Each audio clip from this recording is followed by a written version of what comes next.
Just gotta let the anticipation build. I know. All right. So, what's up, dude? Happy New Year. Happy New Year to you too. Yeah. It's the only time I'm gonna say it. Why? We're six. It's 6 days. In. 6 days after. So I think that's an appropriate amount of time. I'm gonna see you multiple times a day, every day. Yeah. No, once now. Yeah. And you're like, the New Year's already 5 days old. So, all right. What's going on, everyone? Happy New Year from Scaled Office, Austin. Hope everyone had an amazing holidays. We're excited to be back in the mix. Had a very fervent final week. We hit our annual goal as well too, which makes me excited as well. Makes Bear very excited. Bear had a very good last few weeks too. So today, what we're going to talk about is we're going to talk about 2020 demand gen. Bear joined us 8 months ago? 10. What? Yeah. No, dude. I know. Not 10 months ago. Okay, so Bear joined us 10 months ago. I still don't believe that. 10 months? I think so. March. Yeah, I think so. Wow. All right. To help us, along with Courtney Johnson, who many of you may know, and our latest addition, Nick, don't call me Nicholas, as well to our digital presence team. And so your job kind of when you came in was to help us start to think about what do modern B2B companies need to adopt from B2C-ish, and like come up with a lot of ideas. Yeah, that's fairly accurate. We wanted to extract a lot of the principles B2C companies were taking and try and infuse them into this new environment that we're in, where personalization is key, and just I think we're all over the BS that exists in life and how we communicate with each other. So you look at what's going on LinkedIn right now, and you see great engagement, very positive engagement of people who just want to be learning from one another and trying to help each other. And I think that you're a great example of that. So it's just applying those principles to sales teams, large or small, marketing teams as well. So I think that's we've come a long way in the last 10 months. I'd say so. I think the evolution of this process and just kind of where we're at from how B2B companies hit their customers is really going to take new shape in 2020. All right, I agree. You might have to yell a little bit more since the iPhone's over there. I will. Can you guys hear Bear? Just drop a little note in here and say, yes, we can hear you okay. We're using a new setup since we have 2 people live, so just let us know. So the usual format, if you have not joined one of our LinkedIn Lives before, Bear, you're actually one of the first people I've let introduce themselves. Usually I just jump right in. Well, and I just I'm just forget your backstory. Nobody needs your org. We'll just go in and we'll let your skills do the talking. So the usual format is if you like something that Bear says, and trust me, he's gonna go back and count. Make sure to give him a like, maybe a heart. The more heart emojis, the better. He will really, really enjoy that. And then, as always, we're going to be talking kind of 2020 demand gen. Where do we think it's going? What are we seeing in the market? Bear obviously has kind of a social and digital angle. So drop your questions into the comments here. We've got some questions from before, from a post that I did, so we're going to start there. But again, any of your questions about 2020 demand gen. What are you seeing? What are you nervous about? What are you scared about? Right? What are you excited about?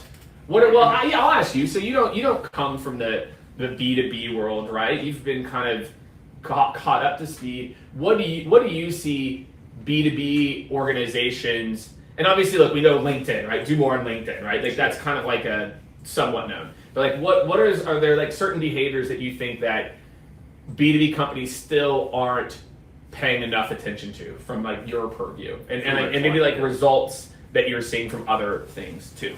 Yeah, I think I'd want to zoom out slightly and talk about the sales and marketing component and how they are using their internal intelligence to work together to try and come up with a cohesive strategy to better connect with buyers. Because I think that the positive benefits that we see every single day from lead acquisition to lead nurturing. There's a lot of things that benefit both sales and marketing. So I think that as we move forward into this new year, if companies really don't start working less siloed, it's feedback I get on almost every single for sure. If sales isn't present, marketing's telling me the same feedback, and vice versa. So I know it still exists at scale, and this is something that needs to, there just needs to be less of, I don't know if it's ego or just more alignment on, if you hit your goal, we'll more likely hit ours, and vice versa. Well, yeah, I mean, marketing and sales alignment has been a topic or buzzword or buzz statement, I guess it's multiple words, for at least 3 to 4 years. I think what I see that's maybe different now is who owns a salesperson's LinkedIn presence. Does the company own it? Does that, and the difference between other social media is your company might be paying for your LinkedIn sales nav license. Mm-hmm. And so I think that's part of this, that marketing, right, marketing I think is still stuck in control and, control the message versus empower all people to message and enable. Yeah. And I feel like that's the trend that I see more frequently. Sales and marketing alignment, I feel like, is,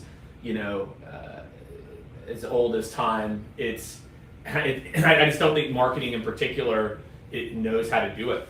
I think marketing struggles to know how can I enable our sales organization in a way that doesn't terrify me. Because I think that's it too, right? There's a lot of terrifiedness as a part of the process. Yeah, let me flip this on you and ask you a question. Something you talk about a lot is how much more educated a buyer comes into the process. 100%, yeah. So do you feel like that, it doesn't minimize or lessen the impact of a salesperson, but do you think that makes, just from an education standpoint, do you think that shifts the role of sales more or into the direction of marketing? Where they're actually, because marketing is to give that education, but because it should be, as opposed to just get someone to fill out a lead form. Correct. But yes. So do you feel like it could be moving in that direction a little bit, and that's why, you're right. Sales and marketing, there has been that delta for forever. But, what I think is as we enter this year, it's never gonna be more important because our ability to access information about our own buyers has never been greater. Right. So if we're not fully taking advantage of these really great, powerful tactics that we have, the companies that don't are going to be left behind, and the ones that do are going to be the ones making the sales. That's right. I mean, they're just going to keep relying on calls and emails. Mm-hmm. They're going to rely on calls, emails, and in-mails, which are less relationship building possibility than maybe having a dialogue with someone on a thread in a comment box, mm-hmm. or in a DM that's thoughtful about something that somebody posts. So your question was, what was your question? Do you feel that because buyers come into the funnel more educated, mm-hmm. On the product? Sales needs to act more like marketing. So I think sales is already being asked to do things that traditionally, it's tough to say that it was traditionally marketing because it's about the personal seller, as opposed to who owns the brand of your sales team? Is it each individual seller? Is there some collective, some Borg collective? For all my Star Trek fans out there, you might get that one. Did you get that? No Borg? No. The Borg were these cybernetic cyborgs that lived in this collective and did things. They traveled in this cube. It's very science fiction. It sounds riveting. It was. Shout out to Jane Dunlap for Star Trek references. So I think sales people are going to have to take control of their LinkedIn presence, right? I think, but maybe to change the question, what I do think modern buyers are requiring is that their first point of contact actually knows something and can have a relevant conversation. What I'm more scared about for demand gen right now is that it's a buyer comes inbound, they fill out a form that says, I want to learn more about what you do. Forget an ebook, that's totally different. They fill out a form. We then push them to, and I know people that are getting rid of their inbound SDRs, right? They're basically saying, look, you either go into a self-service nurture or we just push you straight to a junior sales or a salesperson. Mm-hmm. Because if I'm coming to you requesting a demo, do I then want to be qualified? like I'm ready to go. I'm ready to learn more. Indeed. So I feel like what it's going to require is that demand gen people get further up to speed on competitive intelligence, like what are other people doing, product knowledge, like what does the product actually do, what are the needs that it solves, than ever before. So I think that's actually what transparency is doing. It makes it that first touch point, it much more important to have some value. Gotta give some value.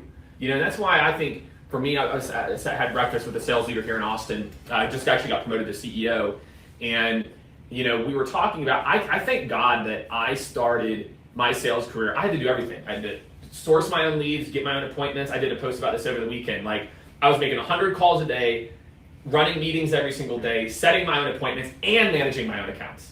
Reading that post was exhausting. Dude, it just was required. Right? It was just like that's just what it was. And what it forced you to do is be militant about your time. But my point is like the fact that I have that purview, I understand what it means to go out and grind and generate your own leads, what it means to sell, and then what it means to actually work with a customer. I feel like we're so disconnected now, right? In terms of like really appreciating our customer and what they care about. So we've got a few questions here. Questions rolling in. Again, everyone, do me a favor. If you have questions, drop them in the comments now. We're starting to catalog some of these. I've got a question from Pete, from Seth, that we're going to get to right now. And then again, just primarily for Bear, if you hear something that you're like, wow, like I was touched, then make sure to drop a like, a heart. He loves that I'm doing this right now, but he loves it. I might like it a little bit too. I'm not going to lie. Okay. So first question from Pete. What do you guys think this pay-to-play approach being taken by a number of organizations, G2, Forrester, let's toss a little Gartner in there, is being like basically like taken? So I'm just going to say, so this is not a new game. Gartner and Forrester have been doing this for a long time. The oldest racket is the Fortune top like 100 most admired companies. You want to talk about a racket? Do you know how much money you have to pay to have Fortune come and audit your company for like whatever that looks like? So I think these kind of pay to play, they've been around for a long time. I think G2, Trust Radius are less pay to play than the others though. Gartner and Forrester's whole business is built on magic quadrants and building reports that people pay to be in the top quadrant on, that you pay them to analyze your group so you can possibly be in. I feel like G2 is the first, it's the closest to more of a democratized quadrant than I think anything that I've seen. So my thought here is that, pay to play has always been around. Gartner and Forrester have been around for a long time. They're big companies. But I think companies like G2 are changing the model a little bit. I think they're democratizing it a little bit more. They're owning search for a lot of relevant keywords. Search too, that's right. That's very important. And if you're kind of feeling a little bit left out, or if you have an issue with this, I mean, there's a lot of things you can do with G2 to incentivize your clients to get more involved, which will help your rating as a business, within whatever, industry that you exist in. So there's things that you can do to try and level the playing field to really fill your profile with positive. What restaurants won early on in Yelp? The ones that went and got reviews. What do you like? This is just, we've already seen this happen. We saw it happen with travel sites. We have this play is not new. G2 is the first to democratize it though. They're the first one to focus on SEO, etc. Gartner put everything behind a gate, and Forrester and all these, they put everything behind a gate. You've got to get our approval and have us sign up, and they do a lot of really great work. So that there's no knock on Gartner or Forrester, but I think that's the big difference, that you see what's happening and you can either choose to ignore it the same way that the restaurant owner, on the street corner in San Francisco said, my food will do the talking. Now, kind of completely ignoring this whole like digital world that we live in. So I think it's just you got to embrace it. And now, I think one of the unique things like we're doing, and then Bear, I want to get your take. One of the unique things I think we're doing at Skaled, our consulting operations teams, and that'd be the equivalent of to like a SaaS company's onboarding team, right? Onboarding and kind of initial like success team. Instead of being like compensated on profitability, they're compensated on milestone achievement, or people hitting their milestones, and G2 reviews. to me, nothing says, are you doing your job? Like, are you keeping things on track and we're using it? And are people willing to talk positively about you? To me, that is better than an NPS score. If someone says, you know what, Jake, it was okay, I'm not really comfortable leaving a review, shit, we messed up. That's bad, right? And so I think for us, we're using, and guess what? If they leave a review and they give us a 3, that's on us too. That's our loss. That's our mess up. And so we're going all in on this. I mean, literally, our consulting operations compensation is tied to getting G2 reviews, and I feel like that aligns to customer success, and I feel like that's really what this is about, and that's who's going to win. Yeah, I mean, in theory, there's no better person to manage that relationship or to make the ask for a review or a reference than the person who's managing the account, the consultant on the account. That's right. So yeah, I mean, it's, you said a couple minutes ago you made reference to adopting these platforms now, and if you just think of where Google reviews were 5-7 years ago, where Yelp was, where Glassdoor was, yeah, all of these platforms were wide open. Like, you could do whatever you wanted on them. There wasn't much regulation. There weren't many rules, but now there are, and now there's a lot of integrity that goes into these reviews, and people know that. So fast forward 2-3 years into the future, the companies that are owning the search volume for relevant keywords that for whatever look at your own SEO and find out what you're paying to rank for, and then go look at who owns the top priorities or the top placements for those keywords, and you're going to find that G2 is really owning it. So if you can not only own your own branded keyword, but own space on G2, then you're going to be in good shape for the future. Yeah, and then you look at like what Bravado is doing on like the sales rep standpoint, where sales reps are going, they're filling out kind of their own profile, they're getting their buyers to talk about them.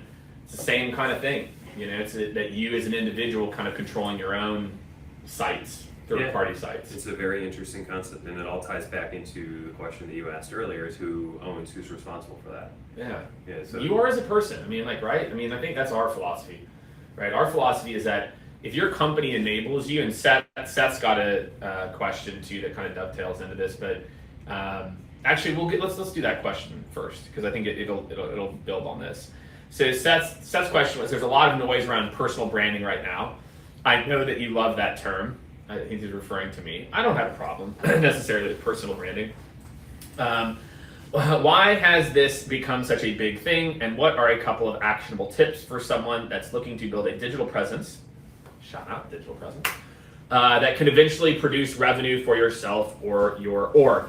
So again, everyone, keep dropping your questions in here. We've got like a slew more that are coming in, so please just keep kind of dropping your questions in. Again, if anything insightful you hear, do the like for me.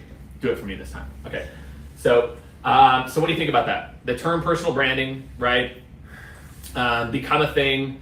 What are some actionable tips for someone looking to build a digital presence to produce revenue, right? And I think that's the big difference, right? Whenever we started this group, I was very explicit with you and with Courtney and the team.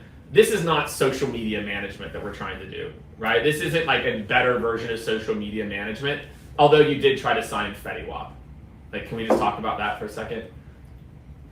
Did we have a meeting with Fetty Wap? Or we met with his like agent? We were going to put Fetty Wap on LinkedIn. It was like this close to happening, and then he beat up someone in Las Vegas, so we're all glad that didn't happen. That did happen. In like the exact chain of event. Allegedly happened.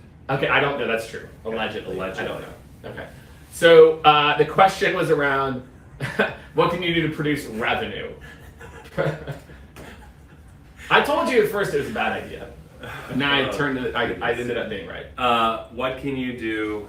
So the question from Seth. Produce revenue, right? I think that this is it. This is the most important. When we talk about Demand Gen 2020, we're not trying to talk about everyone focused on becoming LinkedIn famous. That's not the goal, right? The goal of how you think about this is not that you're trying to become LinkedIn famous. You're not trying to become an influencer. Instead, what you're trying to do is build an audience of relevant people who potentially could buy from you, right? Now, the flip side to that, because I want you to focus on the revenue side, the flip side are the people that go out, they sell into directors of operations, and all they want to do is talk about sales tips. Like, cool, if you're a sales leader, you're trying to attract talent, great, go do it all day. But if you're a rep and you're talking about sales tips all day long and you sell into operations, like you're trying to just become, a thought leader as opposed to actually drive revenue. I don't think you can choose to not be an industry expert if you really want to drive revenue over being a sales guru or expert. Totally. So what do you see reps doing to drive revenue from non-in-mail based activity to actionable insights? What do I see them doing, or what do I think they should be doing? I want to answer both. Okay, so the first thing, I want to boil it down even more simple than what you said before. So, a lot of the feedback I get from people is they're anxious to start posting, they're anxious to start sharing thoughts. So do two things. If you want to do this, here's the two things you can do. The first thing is open your LinkedIn tomorrow morning and type out a post, and then delete it. And then the next day do it again and delete it. And the next day do it again and delete it. And then once you feel comfortable with what you've written and you've gotten some reps with writing and hearing your own voice and reading it back, then publish it. That's going to be the easiest way for you to get the reps of typing out your words, making sure that what you're trying to say is concise and you're not writing a novel. You only have a certain amount of characters. That should make the barrier of entry for you much easier. And the second thing you should be doing is start building your audience, like you said before. Go in and start building, run a list of people. If you sell into 3 job sectors, what job titles are people who you might be selling to? And then start connecting yourself with those people. And then take it a step further and start creating content. And this is what great LinkedIn users do now, is create content that speaks directly to the people who are buying from them, not so they can sell to those people, but so those people can approach them and buy from them. So it's to me, it's a different action. I think that just like you said, you can't do both. Like you can be a thought leader or you can be a salesperson. But I think that just making sure that you're able to communicate your thoughts efficiently and effectively, but also that what you're writing is resonating with an audience that's not just your former college buddies and former coworkers. That's right. But I also think because their current audience on LinkedIn is that, it makes people more hesitant to post. Totally. Right? That if you're, it's why people struggle who don't post regularly on Instagram, right? Like it's why they struggle so much, and I know even for me, whenever I first started, I remember this time last year, my buddies in Phoenix giving me an epic amount of shit about like, Jake, it's just 1%. You just got to give 1% more, and I think it's that fear that holds a lot of people back, in particular. Good, Nikki. See, there's a couple bored people out here. She said resistance is futile. That's a board reference. Can't believe you don't know who the board are. Well, I can. Maybe not a lot of people. Okay. I was reading box scores in the newspaper when you were watching Star Trek. I was reading box. Thank you very much. All right, I was playing ball too. Thank you. Do you want to hear a funny story, actually? Always. Okay, listen to what happened yesterday. All right, so I'm just going to departure because this is hilarious. So my son goes to like a pre-K, right? And so there's all these. They're 5, right? So there's all these birthday parties. You know this. Your kids probably the same stuff. So me and Landon go to play basketball. There's an elementary school that has a lower hoops. Mm-hmm. We go, we're shooting for about 5 minutes, and so this girl comes around, Landon, and it's this girl in his class, like a girl like this, and then all of a sudden we look and there's a birthday party, and all his little buddies start rolling, oh hey Landon, hey this. Now we don't know if we didn't get invited or it got lost in the mail, because the person, she still sends, she puts it in his cubby. Who doesn't send an email now for a party? She doesn't send an email. So anyway, we crashed unknowingly a kid's birthday party, and poor Landon was like, all right, we gotta go. Because it started getting awkward. There were like 6 parents who came up and started talking to us. The kids wanted to come down and shoot hoops. They didn't want to go. And how did he feel about it? He didn't know what's going on. He's fine. Well, that's good. So anyway, invite more people to your kids' birthday parties, right? Okay. All right. Sorry about that. All right. Let's see what we got here. Junior associates, front lines can slow or disrupt the process. Decent. Joseph says decent production quality. Caleb, do you hear that? Joseph said decent production quality. Is that a compliment? I think it's he said kudos after. So it's a compliment. I mean, it's like something mediocre. Yeah. The best part is like this isn't even from our like expensive camera. That's good. Okay. So, all right, some other questions here. George Arabian, what's going on, George? How are you, man? My view is that in the new digital environment, there's a required function that lives between sales marketing, the growth function, agile demand gen, digitally literate team. It works. I kind of like that. I like that idea. Can I see that? Well, just basically like this idea of having like a go-between role, right? Like we heard that when ABM first came out, I saw a role that started to get developed. It's called a pursuit marketer, and this would be basically a person who kind of lived with sales and said, okay, for your target 50 accounts, I in marketing am going to help you develop a plan, like events, swag, all that stuff. And so I think what George is getting at here is there like an in-between role that's like helping the sales team use digital tools? That's kind of interesting. That is interesting. That's kind of what we're doing now, right? That's kind of like our jam now. But yeah, I mean, I think what we're doing right now for companies. So if you want to pay us no money, zero money, and you want to hire this person, here's all you have to do, right? Step one is train your team on a very few specific things. Bear talked about this, audience development. Every day you build a list, or every week you build a list in Sales Navigator. You take 20 minutes and you connect with 100 people, 50. What's the limit now? Courtney, what's the limit? 50 or 100 a day. It depends. On a day, how many people? Usually around 100. A lot of it depends on how many and how quickly you're doing it and too. how many unanswered. Unanswered. That's right. So if you have a lot of unanswered invites, that's going to hurt you and limit your ability to connect with more people. But anyway, so you have an intentional audience development strategy where you require or politely ask your team to connect with a certain amount of buyers every single day. That's one. Okay. 2 is help them to repurpose content that you already have in blogs into insights. You wrote a blog about the future of IoT devices. Teach them how to say the 3 things you need to know are this, this, and this. And then put the link to the blog in the comments, right? And then I really like Bears, if you can then get them comfortable writing a couple of posts a week, that is it. Keep developing your audience, repurpose content that you already have, start to repurpose insights from conversations that you have from buyers, and just share insights, right? I'm big on this, the difference between aggregating content and creating content. You don't have to be, if you're 24, I'm sorry, there's a very low likelihood you're an expert in anything. You could be becoming proficient, right? But you're probably not an expert. So instead, what can you do? You can share best practices you heard from other people. Guess what? Everyone's new ideas are probably based off of books they read or things that they did in their past too. Sure. So I think a lot of this is just people feeling comfortable sharing things that they aren't necessarily an expert on, but they've aggregated those ideas. So that is what you need to do, right? And then hit up Courtney Johnson and we'll set you up with LinkedIn Analytics so you can actually see what posts are performing. So that's the only pitch, right? So you can actually get data around what's working. Other than that, that's the basics, right? I mean, what else? What would you add? What do you, if you think I'm developing my audience on a weekly basis, I'm connecting with a few hundred people in my relevant buyer market. This is the Seth's question. That's my answer. Is if you want to just move the needle, just connect with the buyers and post 2 times a week. You just do that. That's going to move the needle for you from a dollar standpoint. It will. Yeah, we've already seen it. Yeah, and something I've heard I heard you say a few weeks ago about one of our clients, but just posting woke up the person's network. Yes.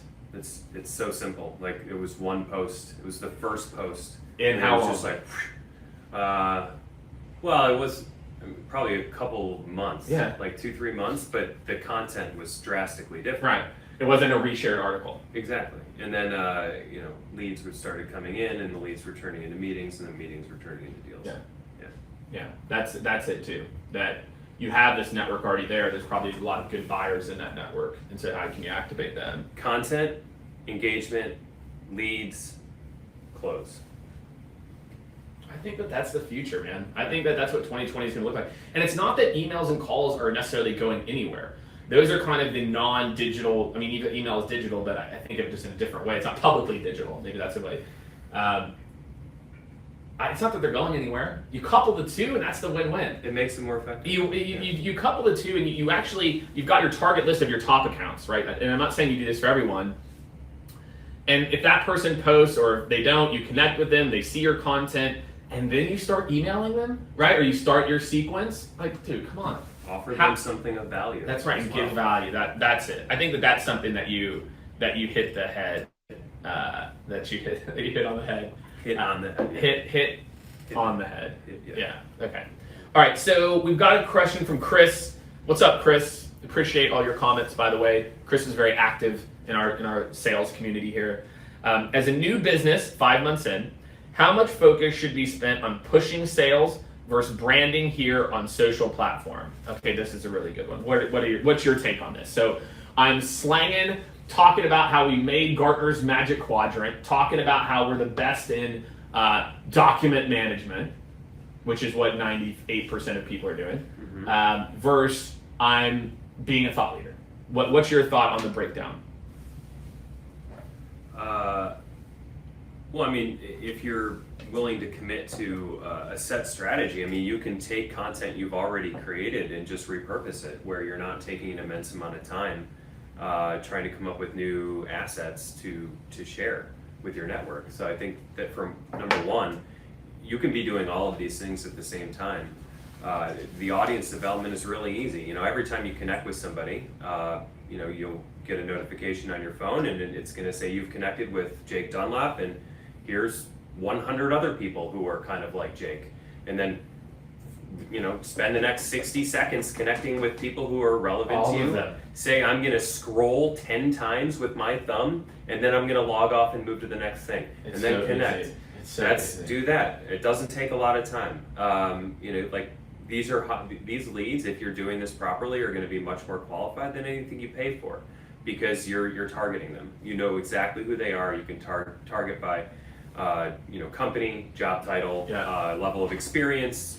You know. Well, what would you say? What's the right ratio, right? Like, if you said, give me a ratio of number of posts, because you're right, I can repurpose posts about stuff, but sometimes if I'm constantly repurposing content around what I do and just my company and versus complementary topics, I think that's when it becomes stale. Like, I think what I've seen is, you know, people are always like, you know, there's this problem, and the answer to it is like your cell phone bill. And you're like, dude, and like the answer is always my cell phone bill. Then it becomes less genuine or authentic. Yeah, the content in theory is like the foundation. It's the foundation upon which your expertise was built. Yeah. So take the foundation and then give real life color to it. You may have written it a year ago.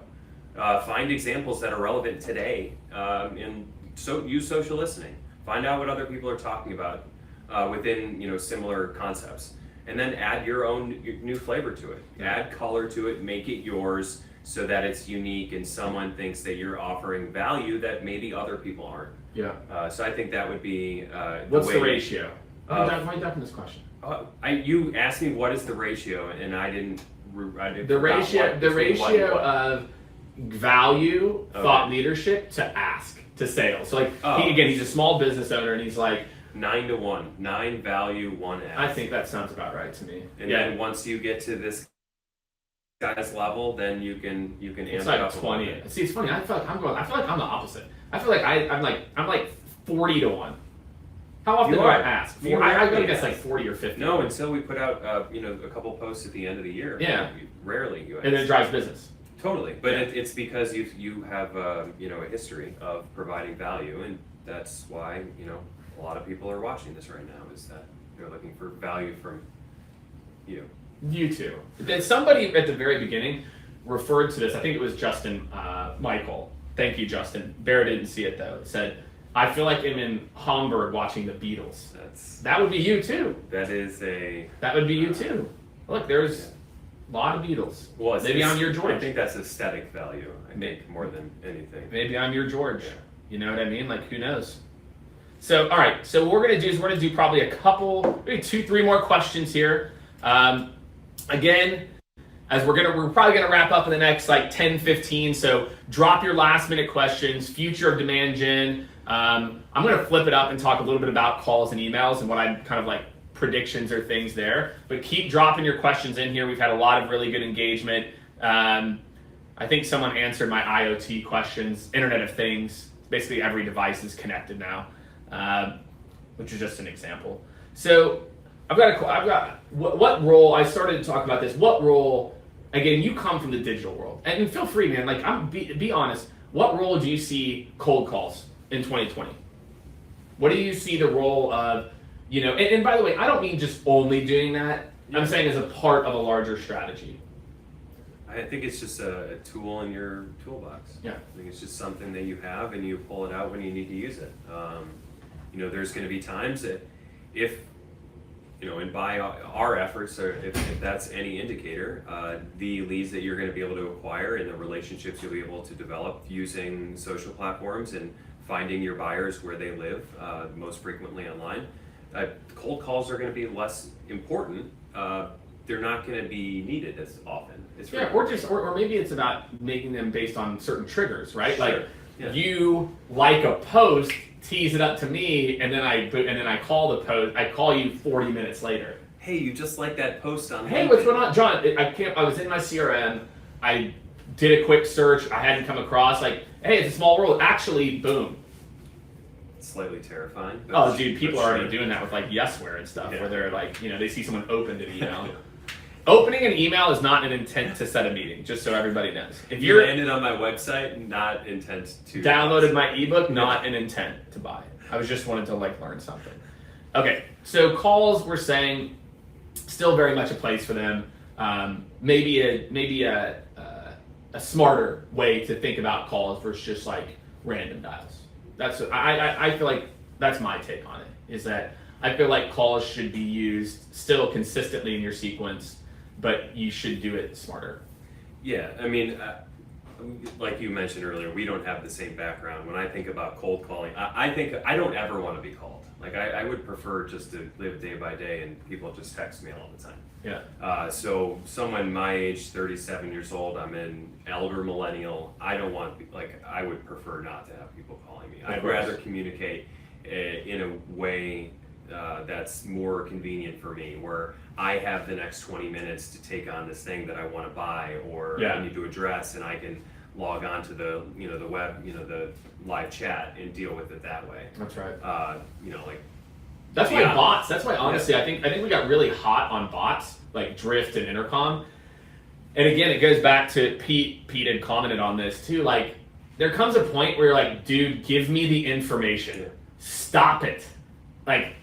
Answer. Dude, okay, enough. That's not a bot. That's a decision tree. That's a book Choose Your Own Adventure. Remember that when we were kids? Did you use that? Or Time Machine? I remember. I like Time Machine better, but Choose Your Own Adventure is more popular. But that's just that. It's just trees. It's not just no AI there, So anyway, I hear you, right? So more of that. What do you think about text messaging? Where do you see text? It fitting into this. I think it's better than cold calling. You'd rather get a cold text? Sure. A cold text. You've never heard from me. Well, number one, I'm unlikely to answer your call if I don't have the number saved on my phone. But you get visual voicemail. I do. Yeah. Sure. Yeah. Okay. That's fair. Still, I'd rather get a cold text, and then I can choose to call somebody back if I want to. Yeah. But again, I think it's very industry and probably age dependent. That there's a certain rule, and there's SEC regulations around too. I think what you can and can't do with text. A lot of it's personal versus professional. Is this a personal thing or is this a business case thing? Well, exactly. But we're business case, maybe not. What about direct mail? What about sending someone a box of cookies or socks? I didn't get my mail for 30 straight days last month, so I am not the good person. I just wasn't a priority. Wow. Well, you're a bad person talking about this. I got to tell you, I think direct mail's on the come up. Really? Yeah, I really do. Not direct mail like a postcard with me with a glamour shot. Hey, it's your friendly consultant, but more of you think about the people that send us gifts, right? Who was it? You remember Oracle NetSuite or pizza. The pizza. Yeah. Oracle NetSuite. Shout out to NetSuite. Sent us a pizza to the office, multiple, completely unsolicited. They'd sent a bottle of wine before that. I think we were probably too small for them. But man, their sequence was congratulations on making Inc. 5000, bottle of wine. Then 3 weeks, maybe a month later, they sent pizzas. You remember that? When you said that's not to me, I don't think. But that's right. When I say direct mail, maybe the better word is sending things to stand out. I like it. I like that for sure. I mean, it's custom. It's perfect. It's it's personal. We've got a Sendoso box just sitting back there. Yeah. It's brand recognition. You get it out there. I think more and more, especially at the enterprise level, these types of things will be required. You're going to have to do that. Yeah, just really important. If anyone wants to send us things in the future, Jake and I both have celiac, so just that's right. Gluten-free pizza that would be nice. That's a very good call out. Yeah. Make sure you send things that are gluten-free, not friendly or sensitive-free. I have celiac. Bear has celiac. Yeah. So, all right, we got a question from Pete. I love Pete. Pete's being selfish as you know what, man. Yeah, I like it. I'm censoring myself in the new year. I'm not dropping F-bombs. Are you sure you want to commit to that? No, I'm not committing to it. I didn't think so. So he says, what about video emails? My take, Pete, is I like better video LinkedIn DMs. So if you are a first degree connection, it's a hidden feature on LinkedIn. You can only do it from your mobile device. When you open up a message, assuming we're first degree connections, there's a little plus button. When you click the plus button, there's a camera. So forget Vidyard, forget all this other stuff. I can literally straight DM you a video. Hey, what's going on? Pete, it's Jake. Really enjoyed your post. Hope you're doing amazing.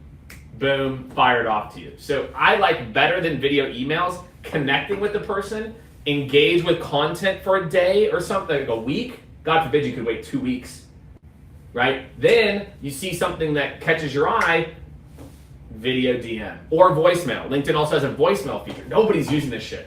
I get tens and tens of DMs a day. 2% are videos, but they all stand out. Like Nikki Ivy, she's on here. She sent me a video the other day. She said she always sends videos, though. So does Gerard Mitchell. He always sends videos, and they stand out. Like I remember them immediately. Yeah. I just don't like video email. I feel like video email. Vidyard and others made it a commodity to where when someone has their fake ass name. Hi, Jake. Everything else is not custom, and they don't know shit about my business. So I only like video emails if you're actually personalizing it. The good part about a LinkedIn DM, you're not. I guess you could pre-record a video technically, but you can also record it live, which I like. Yeah, and all these things and all these additional features that are being rolled out by LinkedIn are things that you could be building into your daily, sales tactics. Have to.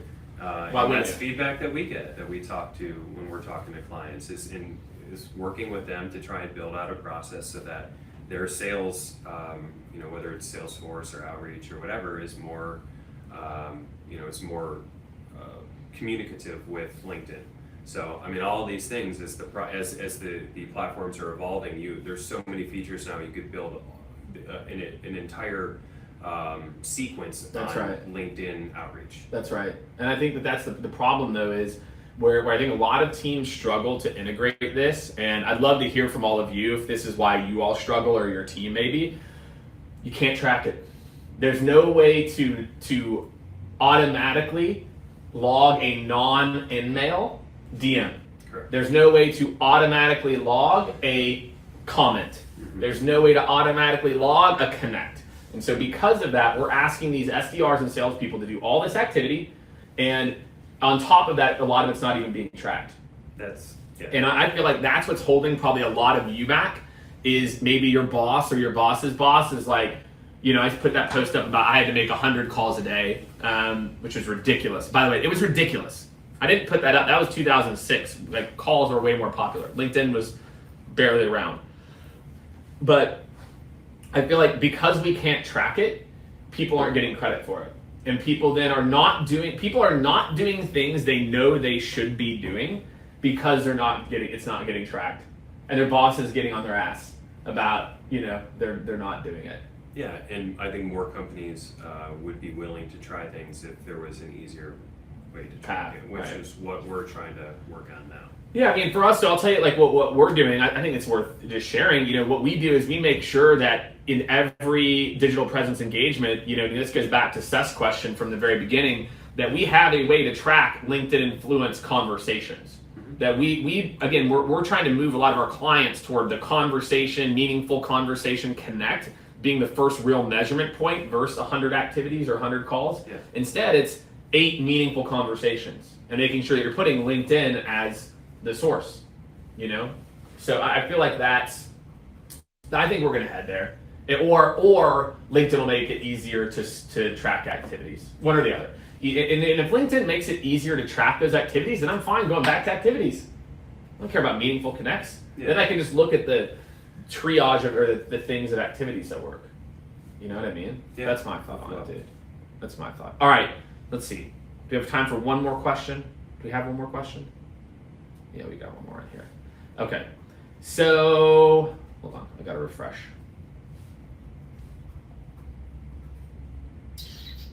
All right, what's the number one behavior that people will need to change in 2020 to drive more leads? Final question, and again, for all of you, if this is one of your first LinkedIn Lives, welcome. I really appreciate you joining and taking the time.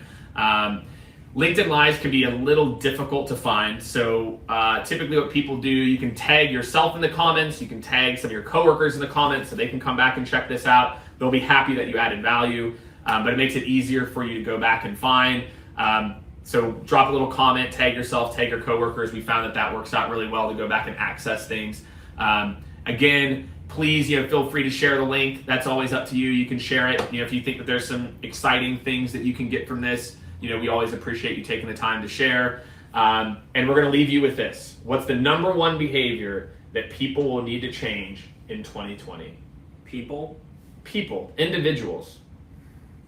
Individuals will need to change to get more interest from their target audience. Okay. To get more interest, well, make sure that you're actually, that the process you're going through to build your audience is actually reflective of who your true audience is. So the one thing that people need to break out of the habit of is actually understand, or not putting thought into what are the ramifications, both positive and negative, of what I'm about to do. Because every time you do something in the digital world, it's like one thing, you do something here and something shifts here. There's conversations that take place as a result of you, your content or your expertise. So I think it's just make sure that everything that you're doing, every single action is being maximized. It's the same thing we talk about with content, is get all the life you can out of things you're already paying for.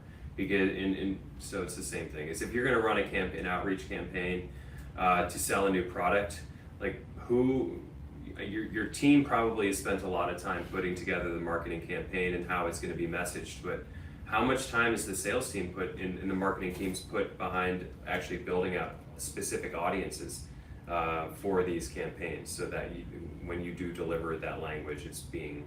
What's the one thing? Like, what would you distill it down to? Would you say it's about like intentional audience development? Is that what you're... Sure, intentional audience development. Yeah, so like making sure that your audience is relevant. Yeah, and then managing the content. Because if it's Bear and I do this a lot. If that's not the case, your content, there's nothing's going to happen. That's right. You can put out the best post, but exactly. Or you'll build an audience around, because it's something, and you should pick things you want to talk about. Yeah. Like, that's why I'm a big fan. If you're in sales, go sell products that you're passionate about the industry you sell into. Why, or you'll be demotivated. If you're like, I sell toilet brushes, toilet brush scrubbers, and you're not passionate about it, you're never going to want to talk about it, ever. You're not going to be motivated to do anything we're talking about. I think that's a good one. Build an intentional audience. Really think about who do you care hears what you have to say. If you're a sales leader, maybe you do want to talk about sales and leadership because you want to attract top talent, right? Or maybe you want to talk about the industry that you're in. So my big thing would be, I wish I saw more salespeople posting about things in their industry and really setting themselves up as, whether they're aggregating content or creating their own content. I really wish that more sales and SDR and marketing teams would focus more on their customers and what they care about, versus that you being a megaphone and talking about what you want to talk about. That would be mine. Okay, I like it. Can I evolve mine? Of course, evolve it. Okay, if you think 40, 50 years ago, companies were advertising on billboards, the only data that they had to be able to customize whatever messaging they were going to put on the billboard had to do with who lives around this billboard. Okay, so ask yourself this question. Am I marketing my products or selling my products more like they did on billboards in the 1960s, where I'm just throwing up one message that likely appeals to the largest audience? Or am I realizing that instead of having one audience that might be 100,000 people, I can have 10 audiences of 10,000 each, and now I have 10 messages, all maybe selling the same product, but positioning it slightly differently. Yeah. You know, messaging it however, whatever's going to yield you the most positive response from the prospect. Yes, yeah. It's like you sell a software into manufacturing. Maybe you're mixing up a post that's about finance and return on investment of LED lighting, or there's another post that's about workplace safety. Mm-hmm. These kind of complementary things. I think that's 100% right. Yeah. Go with what you know and what you learn, but feel free to branch out. So, thank you everyone. I appreciate you tuning in. Special announcement for this Friday. Mark your calendars. What time is it, Courtney? What time are we doing it at?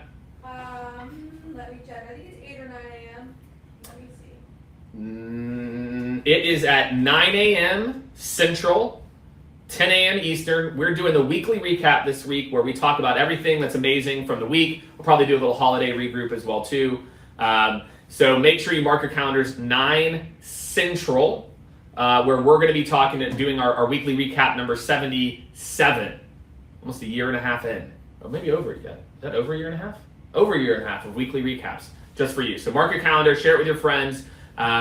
This Friday at 9 Central. Have a great rest of your week, everyone. Hope you're avoiding the January hangover, and we will see you on Friday and then again next Monday.